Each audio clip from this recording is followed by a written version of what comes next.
reading books of old, the legends and the myths, Achilles and his gold, Hercules and his gifts, and Spider-Man's control, and Batman with his fist. And clearly I don't see myself upon that list. But she said, where'd you wanna go? How much you wanna risk?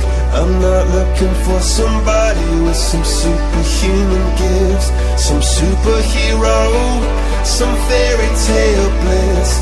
Just something I can turn to, somebody I can kiss.